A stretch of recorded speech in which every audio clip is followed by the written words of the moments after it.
Hello and welcome to another video in the 30-day Yoga Asana Challenge series.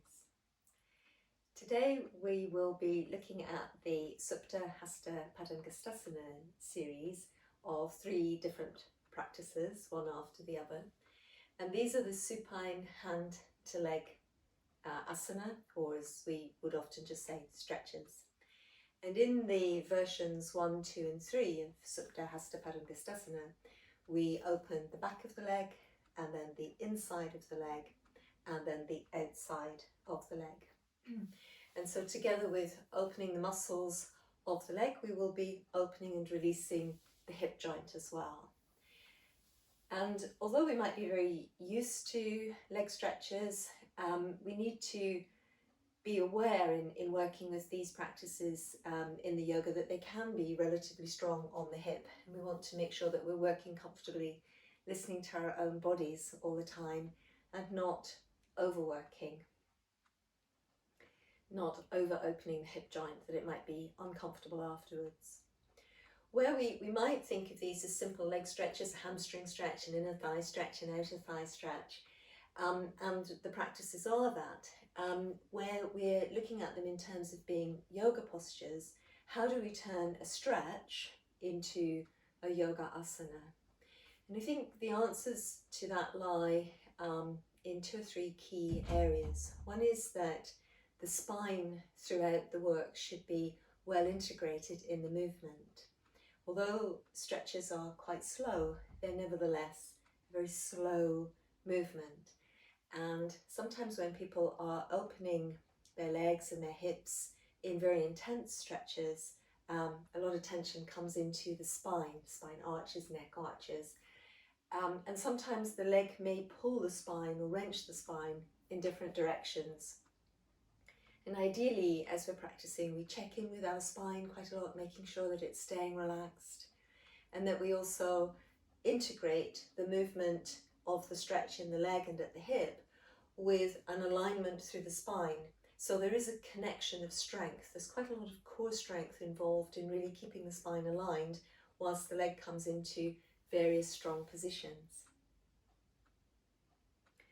The other way in which we make these stretches into yoga asana is by our breathing, having a constant awareness of the breath as we're practicing the opening, and also using the breath to help us make the opening of the body more effective.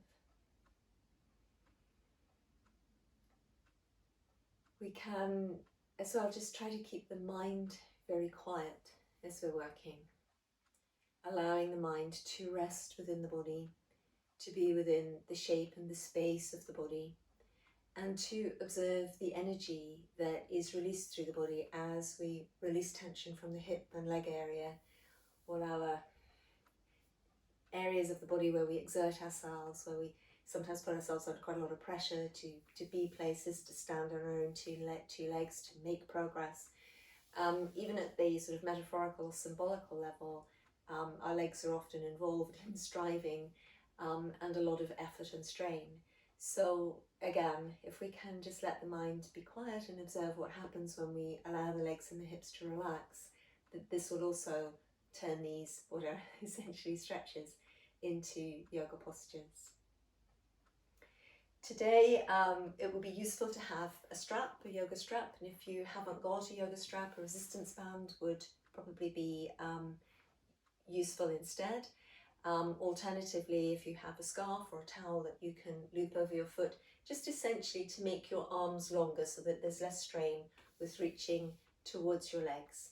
And sometimes as well, it's helpful in these practices to have a cushion nearby to lay it underneath your hip to support you. So let's bring ourselves down onto the mat and just gradually there, taking up a supine position. Just roll through on the floor, space through the neck and through towards the tailbone. So the first practice is the Supta Hasta Padangustasana number 1. And just just taking whatever you're going to wrap over the sole of the foot to support the leg. Going to extend through the leg and taking hold of our support, our strap, and just letting your arms sink down into your shoulder joints so that it's possible here for your shoulders to be nice and broad against the mat and quite relaxed, and also that the neck can be long. So if we're reaching quite high, pulling the leg, it tends to be that the neck and the upper back become tense. And as I was explaining, ideally we let them really be relaxed and integrated with the rest of the body. Also, the reality is that if the back of the neck is quite arched and the upper back is quite tense, the fascia transmit tension through the body, and that travels right through into the back of the leg. So it's also a little bit counterproductive when we're able to keep the neck long and released in our hamstring opening practices, whether in yoga or on the gym floor, let's say. It will make a difference to how quickly the legs open if the neck stays released. So I've come into a relatively moderate position here. The knee doesn't need to be extended at the start, and the leg can also be quite a bit further away from us, and that's when it starts to be, of course, pretty useful to have the strap, a long article to support the weight of the leg. The strap, or whatever we're using to support the foot, it's a support. The idea is not to pull the leg in towards us. My experience of pulling the leg in when I'm trying to open muscles in any area of the leg is that afterwards the muscles just simply spring back like an elastic band. And if I am looking to open permanently, it's better to work softly and gently and allow the body to open as it's ready. So when we take a little bit of weight off the leg here, it will be able to stretch and open more easily. And what I'm going to begin to do here is, from the starting position, wherever your starting position is, I'm going to have a sense of the line of my spine, so crown of the head, and then the spine through the back of the neck, and then the line of the spine right through towards the tailbone. And with the inhalation, just visualizing my breath moving towards the back of my throat, and then visualizing the breath traveling down over the front of the spine on the inhalation, right the way through to the tailbone. Think about this bit of space opening up over the front of the spine. And then on the exhalation, again, I'm going to let my mind run through my spine from the base of the head right through to the tailbone. I'm going to think about all the little spinal processes on the spine, all those little prongs or little thorns that stick out at the back of the spine. And I'm going to let them soften and sink towards the tailbone. So as I breathe in, letting the awareness come into the spine. And then as I breathe out, relaxing all through the back of the spine, let the weight of the spine sink into the mat, and seeing if it's possible to bring my leg a little bit towards me. So just allowing the breath to keep flowing like this. And with the exhalations, each time you're relaxing all through the spine, thinking about at the end of the exhalation, just coming into the space of your hip joint, just allowing the hip joint to be relaxed on the inside. Sometimes there's a lot of tension there, but if you can relax on the inside of the hip joint, that will tend to help you to keep releasing your leg towards you. And what I find is that as my leg moves closer towards me, it's more viable to let the lower leg extend. And it's a stronger position when the lower leg extends, but it doesn't necessarily mean that we should dive into the stronger position because it's tougher, it's going to be more effective. It isn't necessarily. It's a tougher position because you're combining your hamstring opening with hip flexor opening. In this hip flexor opening then can actually inhibit the hamstring opening. So if what happens when the lower leg goes away is that this leg comes further forwards away from you, then you're more or less losing a bit of your hamstring opening practice. And there are lots of hip flexor opening practices in yoga that would be a lot more effective than here. So I think, why not just emphasize the hamstring opening, and then one day when you feel a bit longer in the hamstrings, letting the lower leg extend more.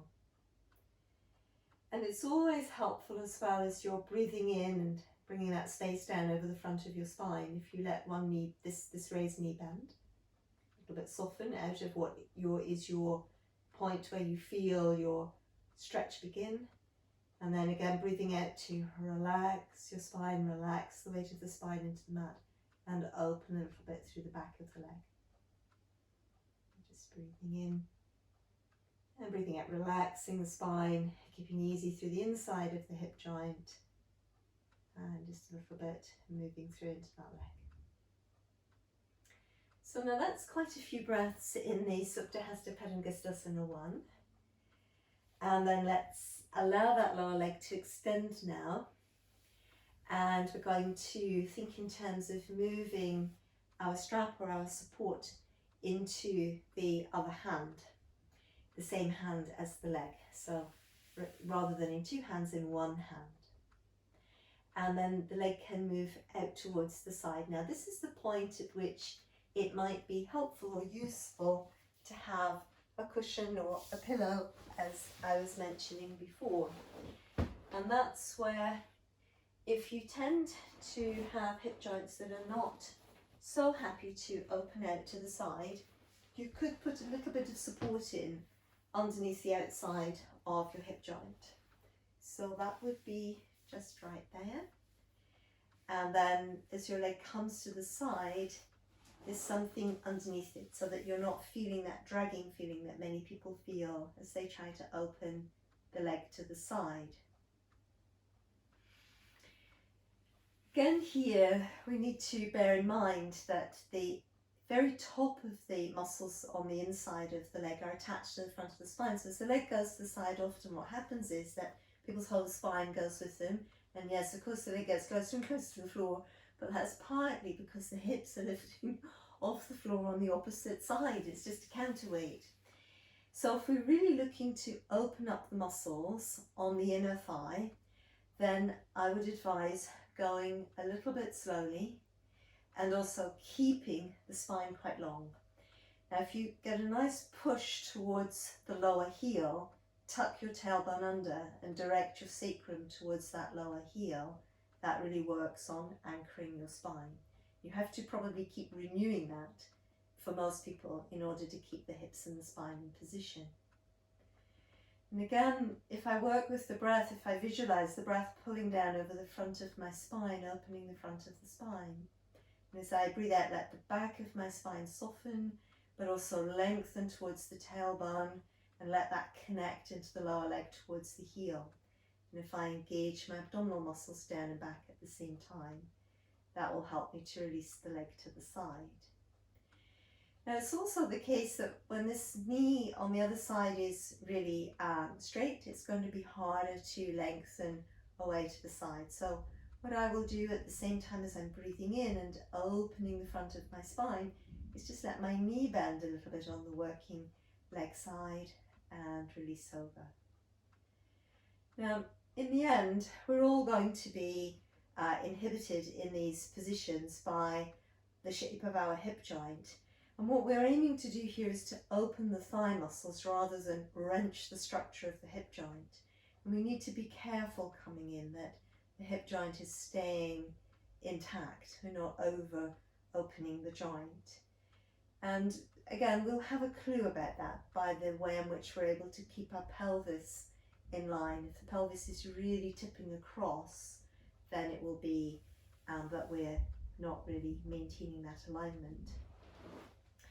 So we come back up to the center, use an out breath to come up to the center, and then we take the strap or our support in the opposite hand from the working leg, and we begin to bring that working leg across the body into version 3 of the opening practices.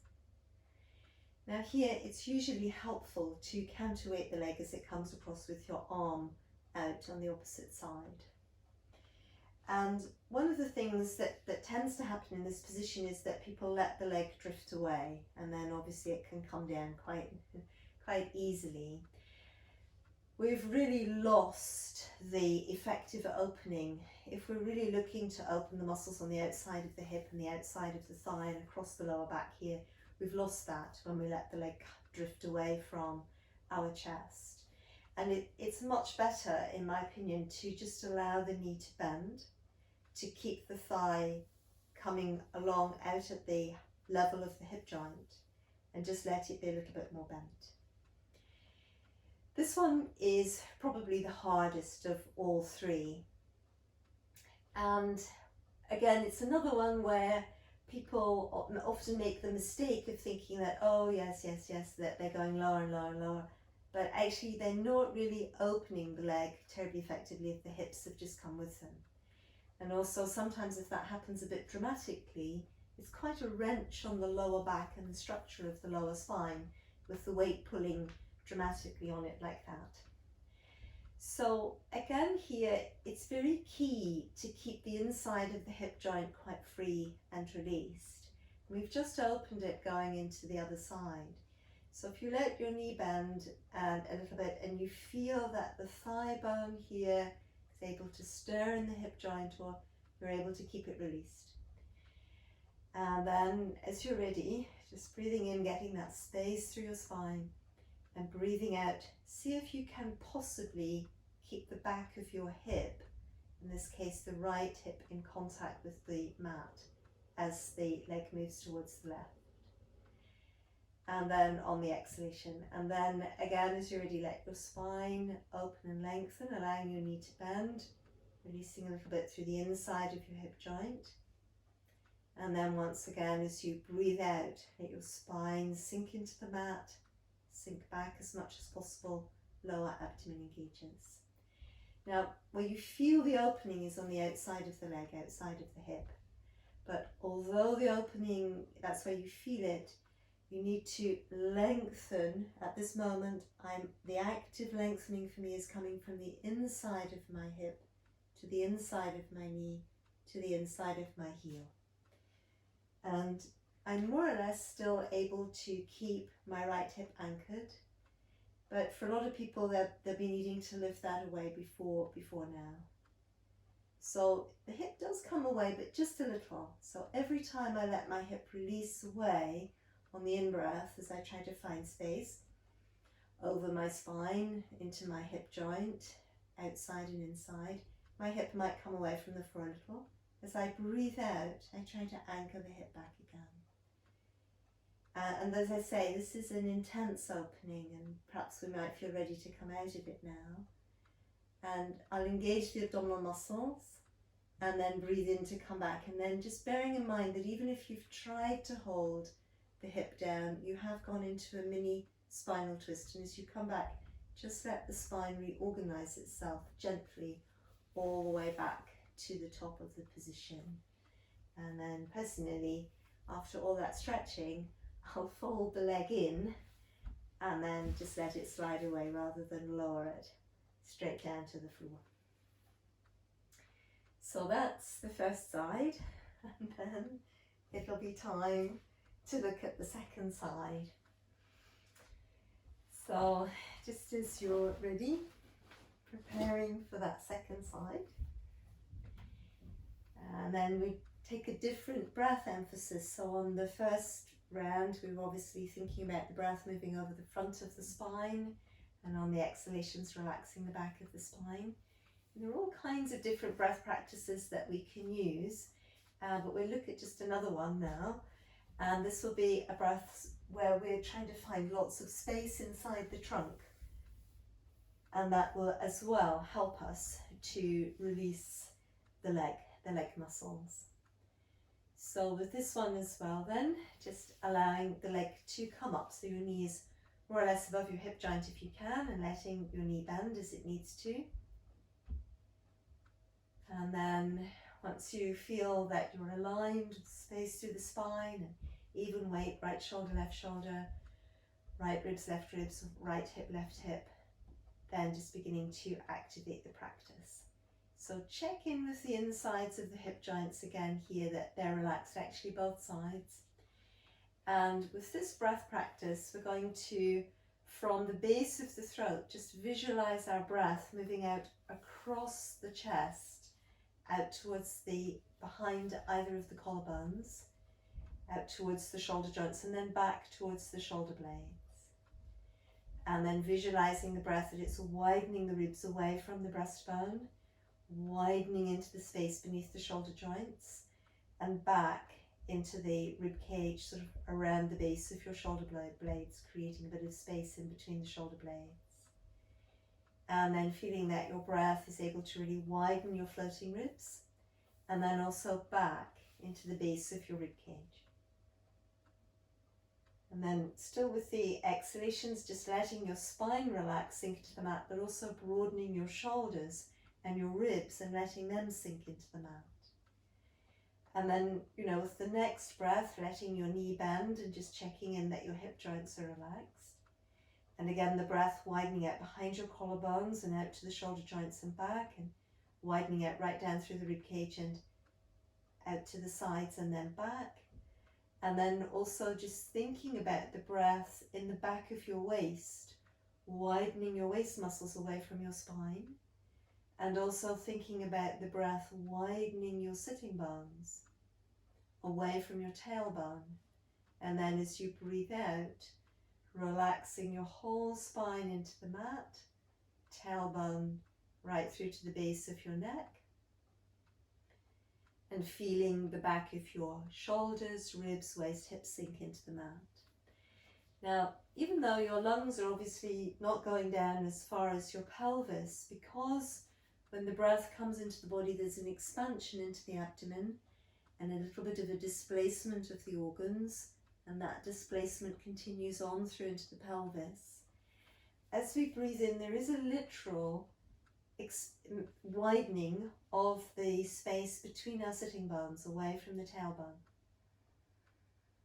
And when you really breathe into that, so you've got breath coming down from the collarbones, through the ribs, into the back of the waist, through the back of your pelvis, into between the sitting bones, that allows the thigh bone to release in the hip joint a bit more.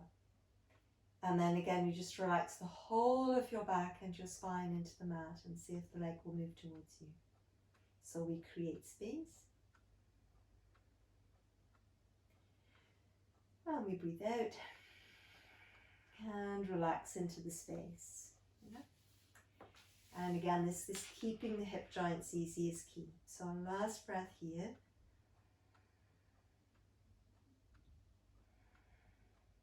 Like that, and then when I'm at this stage with the upper leg, then the lower leg will open relatively easy. I sort of open the lower leg little by little, breath by breath, when I'm practicing. So then we let the leg come a little bit further away from us. Again, the knee can still be bent. And usually we let the lower leg extend now on this practice, because it's a useful counterweight. As this leg's going off to the side, this leg can counterweight it. We thought on the first side, and it will be useful again on the second side, to keep the lower leg aligned with the hip joint, and that connection running through from the tailbone through the inside leg to the heel, tucking the tailbone under and anchoring our pelvic position with the lower abdomen engaged, navel pulling to the spine. So our opposite arm to leg moves off to the side. And then again here, it's going to be really helpful to find this wide breath, opening out across the collarbones, across the ribs, across the back of the waist and into the depth of the pelvis. And as you're breathing in, see if you can a little bit lift this thigh upwards, just a little bit upwards. And then as you breathe out again, anchor both your shoulders, both your ribs, the waist and the hips into the floor, and the leg comes over a little way. And again, if it's more comfortable, supporting this leg from beneath with the cushion leg on the other side. So breathing in, finding lots of space. You can always allow the knee on this working leg to a little bit bend. And as you breathe out, letting the spine relax, broadening the ribs, and the hips and sinking their weight into the mat, and keep stretching into the lower leg. So each time as you breathe in and you create space into your trunk, let this thigh lift up a little bit and away, and then breathe out, let it sink. And I never really let my legs sink down into the maximum stretch. I always have a little bit of space. I keep the space there so that it's easier to open again on the breath. And then as you're ready, using your deep abdominal strength, letting this leg come right back up to the top. And then from there we transfer our strap or our support into the other hand, and aiming to come across with, again, the line of the leg remaining in line with the hip. And to do that, we might often need to bend this knee. And even though, of course, we feel the opening through the outside of the leg, this is where, again, on the inhalations, we're just finding that space through the breadth of the collarbones and the shoulders into the breadth of the ribs, making sure the breath moves back of the waist, back of the hips, and between the sitting bones. So as the breath reaches there, I get more space. And then with the exhalation, abdomen sinks, spine relaxes. I broaden most of my body into the mat, but my hips beginning to a little bit lift away from the floor, even though I'm aiming to anchor it back a bit. But yeah, it may not stay too anchored when you first start. And I personally as well still keep track of my lower leg. I still think about where it is. And I use a little bit of a push there into that lower leg to help me come across.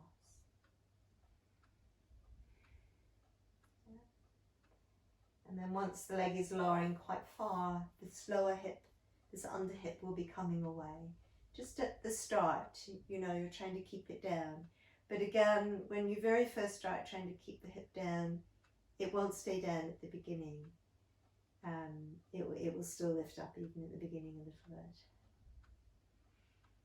And even if I'm feeling quite flexible, I still let this knee bend, and that will give me a little bit more space. And I keep opening inside leg and outside leg. So as said on the first side as well, you know, when you go over, you're in a little bit of a spinal twist. So coming back through the spine in the ribs, through the spine in the waist, all the way through. And sometimes you feel that your spine just clicks a little bit as you come back. That's probably not a bad thing as long as it's not too excessive. And hugging the leg in and sliding away. And then just spending a moment to just feel how the legs feel, both of them, and how the pelvis feels. And always roll the legs inwards and outwards a couple of times at the hip joints just to release any tension that's still lingering there, and can always just wobble the hips as well just to release the lower back after the things we've been doing, and spacing the spine out and letting the head and neck release side to side. Just spending a few moments again just with the body symmetrically resting on the floor and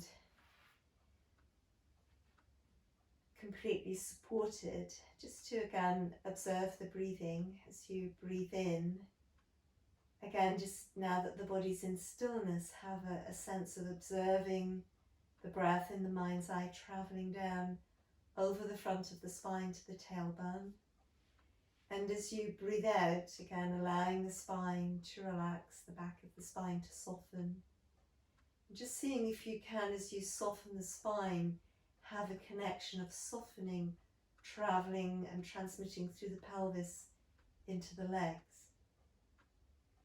Really allowing the legs to be very heavy here and relax.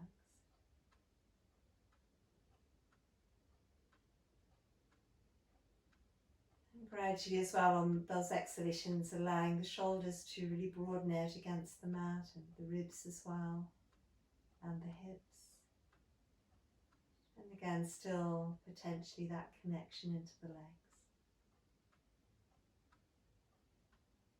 Allowing the inhalations to be silken and soft and open, just Just imagining them coming in over the front of the spine.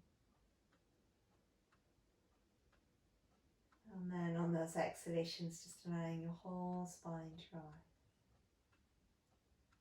Breadth of your back soften into the mat. And the sense of ease connecting through your pelvis into your legs, on through to the feet.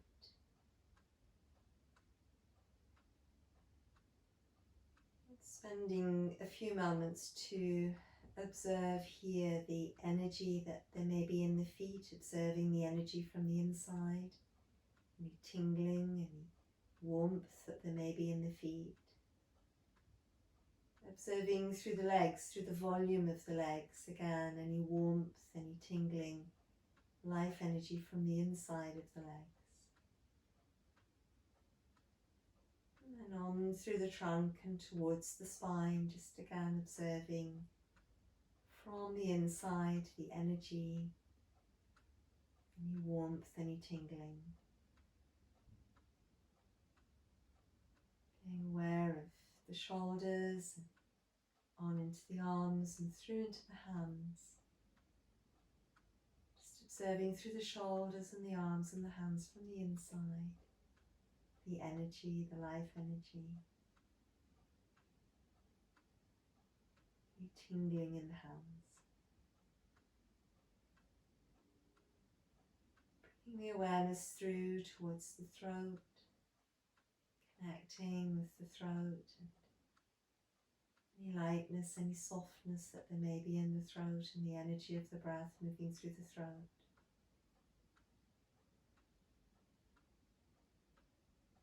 And being aware of the facial muscles from the inside, relaxing the muscles of the brow and around the eyes, within the mouth and deep into the jaw. Feeling the muscles over the scalp relaxed.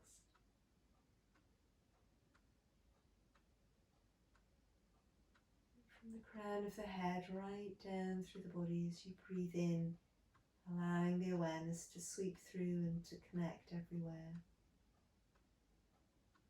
And again with the exhalations, feeling the awareness connected all through the body.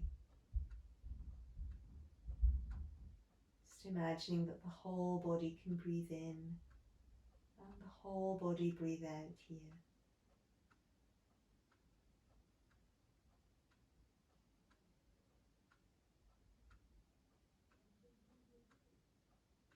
Where the awareness is at present, simply acknowledging and owning any sense of oneness, any sense of union that there may be.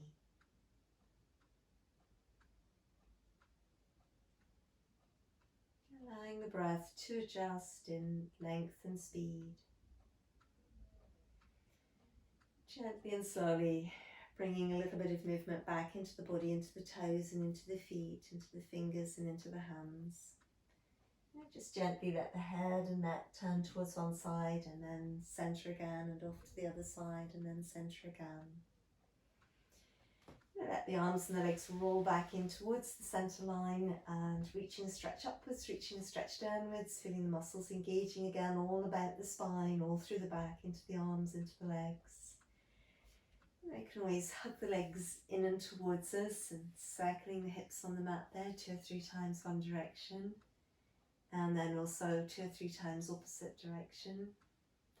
Just allowing the other senses to re-emerge now, the sense of sight moving outwards, so you're really connected with the physical space that surrounds you again, and the sense of hearing also moving out into the wider distance, just so you're prepared again for moving out into the physical world about us. And then as you're ready, thinking about rolling over, coming onto one side and just resting on the side for a moment. And then away from the side, rolling up towards a seated position.